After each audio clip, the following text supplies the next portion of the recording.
Itel খুব সম্প্রতি বাংলাদেশের বাজারে রিলিজ করে আইটেল ভিশন 1 প্লাস, যার বাজার মূল্য 2 জিবির ভার্সনটি 8,490 টাকা এবং 3 ও 32 জিবির ভার্সনটি 9,490 টাকা। এ বাজেটে এই ফোনটির একটি শক্ত প্রতিদ্বন্দ্বী কিন্তু আগে থেকেই মার্কেটে অবস্থান করছিল, আর সেটি হচ্ছে রিয়েলমি C2, যার 232 জিবির ভার্সনটি অফিসিয়ালি দেশের বাজারে পাওয়া যাচ্ছে 8,990 টাকায়।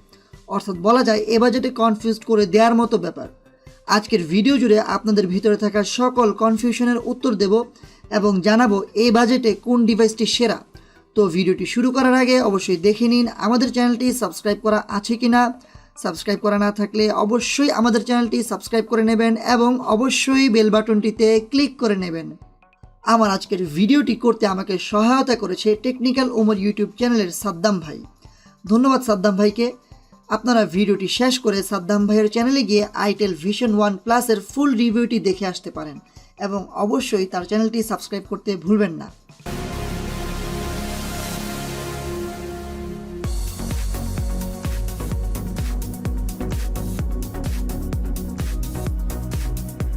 হ্যালো বন্ধুরা, সবাইকে স্বাগতম তরল প্রযুক্তির ইউটিউব চ্যানেলে।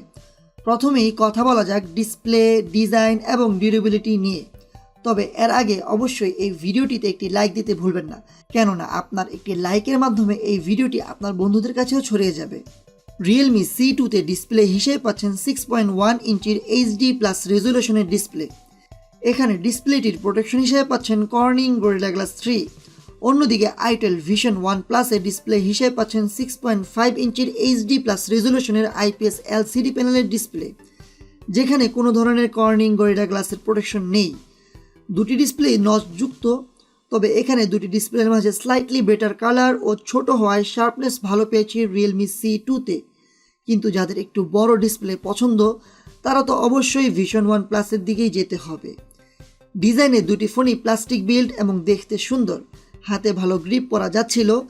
দুটি ফোনের ডিজাইনই ভালো লেগেছে আমার কাছে। তবে আইটেল ভিশন 1-এ পাচ্ছেন স্কোয়ার কাট ক্যামেরা ডিজাইন, যেটা অনেকেরই ভালো লাগে আবার অনেকেরই ভালো লাগে না। তবে আমার কাছে পার্সোনালি এটা ভালোই লেগেছে। দুটি ফোনে দুটি সিম ও একটি মেমোরি কার্ড একসাথে ব্যবহার করতে পারবেন। তবে আইটেলে একটি পজিটিভ দিক হচ্ছে এর পিছনে থাকা ফিঙ্গারপ্রিন্ট সেন্সর, যেটা ভালো পরিমাণে ফাস্ট ছিল। তবে রিয়েলমি C2তে কোনো ধরনের ফিঙ্গারপ্রিন্ট সেন্সর নেই। ওভারঅল ডিসপ্লেতে 19-20, একটু কালার অ্যাকুরেসি ও শার্পনেসে এগিয়ে রাখবো রিয়েলমি C2কে। অন্যদিকে বড় ডিসপ্লে যেহেতু অনেকেরই পছন্দ, তাই ডিসপ্লে হিসেবে আইটেলকে এগিয়ে রাখবেন অনেকেই। আর ডিজাইন যেটা যার পছন্দ, তবে ফিঙ্গারপ্রিন্ট থাকায় একটু তো এগিয়ে থাকবে আইটেল। ডিউরেবিলিটিতে অবশ্য কর্নিং গরিলা গ্লাস 3 নিয়ে রিয়েলমি C2 বেটার। কথা বলা যাক সফটওয়্যার ও প্রসেসর নিয়ে। এখানে রিয়েলমি C2তে পাচ্ছেন ColorOS 6 lite based Android pie, আর প্রসেসর হিসেবে পাচ্ছেন মিডিয়াটেকের হেলিও P22, যেটা 12 ন্যানোমিটারের একটি প্রসেসর। অন্যদিকে আইটেল ভিশন 1 প্লাসে itel customize based Android pie পাচ্ছেন, আর প্রসেসর হিসেবে পাচ্ছেন ইউনিসক SC9863A, যেটি 1.6 GHz-এর 28 ন্যানোমিটার অর্থাৎ 28 ন্যানোমিটারের একটি প্রসেসর। পারফরমেন্স নিয়ে বলতে গেলে C2তে 12 ন্যানোমিটারের প্রসেসর ও হেলিও P22 কিন্তু আইটেলে দেওয়া প্রসেসর থেকে ভালো। তাই ডে টু ডে পারফরমেন্স নিয়ে কিংবা গেমিং উভয়টাতে এগিয়ে থাকে রিয়েলমি C2। এখানে আইটেল অনেক অনেক অনেক পিছিয়ে। এছাড়াও টাচ রেসপন্স, অ্যানিমেশন, ট্রানজিশন স্পিডে এগিয়ে আছে রিয়েলমি C2। সো সফটওয়্যার ও পারফরমেন্সে পুরোপুরি হেরে গিয়েছে ভিশন 1 প্লাস। ব্যাটারিতে অবশ্য 5000 mAh এর বিশাল ব্যাটারি পাচ্ছেন আইটেল ভিশন 1 প্লাসে। অন্যদিকে 4000 mAh এর অর্থাৎ একটু কম ব্যাটারি পাচ্ছেন রিয়েলমি C2তে। তবে 12 ন্যানোমিটার প্রসেসরের কারণে ব্যাকআপ দুটি ফোনেরই কাছাকাছি এবং হেভি ইউজে 6 ঘন্টা 6.5 ঘন্টার মতো স্ক্রিন অন টাইম পেয়েছি। সো ব্যাটারি ব্যাকআপ কম্পেয়ার করাটা টাফ, কিন্তু বলা যায় দুটি ফোনের ব্যাটারি ব্যাকআপ খুব ভালো পেয়েছি। আর এই দুটি ফোনেই বক্সেই পাচ্ছেন 5V 2A অর্থাৎ 10 ওয়াটের চার্জার, যেটি দিয়ে রিয়েলমি C2 ফোনটি ফুল চার্জ হতে সময় নেয় 2 ঘন্টা 50 মিনিটের মতো। অন্যদিকে আইটেল ভিশন 1 প্লাস চার্জ হতে সময় নেয় 3 ঘন্টা 15 থেকে 3 ঘন্টা 30 মিনিটের মতো। কথা বলা যাক ক্যামেরা নিয়ে। এখানে রিয়েলমি C2তে পাচ্ছেন ডুয়াল ক্যামেরা সেটআপ, যার প্রাইমারি ক্যামেরাটি 13 মেগাপিক্সেলের আর পাচ্ছেন 2 মেগাপিক্সেলের ডেপথ সেন্সর। রিয়েলমি C2তে সামনে পাচ্ছেন 5 মেগাপিক্সেলের সেলফি শুটার। অন্যদিকে আইটেল ভিশন 1 প্লাসে পাচ্ছেন ডুয়াল ক্যামেরা, যার প্রাইমারি ক্যামেরাটি 13 মেগাপিক্সেলের এবং পাচ্ছেন একটি ভিজিএ ক্যামেরা যেটি ডেপথ সেন্সর হিসেবে কাজ করবে। আর এই ফোনটির সামনে পাচ্ছেন 8 মেগাপিক্সেলের সেলফি শুটার। এখানে ডিটেলসে এগিয়ে থাকে কিন্তু Realme C2, যেখানে ডাইনামিক রেঞ্জ ভালো পেয়েছি Realme C2-তে। তবে ছবিগুলো কালারফুল ছিল Itel Vision One Plus-এ।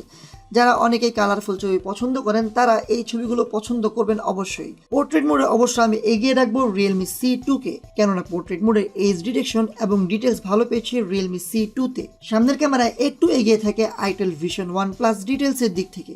ওভারঅল দুটি ফোনের মাঝে ফাইনাল কম্পেয়ারে ডিসপ্লে বড় হয় এগিয়ে রাখবেন অনেকেই Vision One Plus-কে, কিন্তু শার্পনেস ও ডিটেলস ভালো লাগবে Realme C2-তে।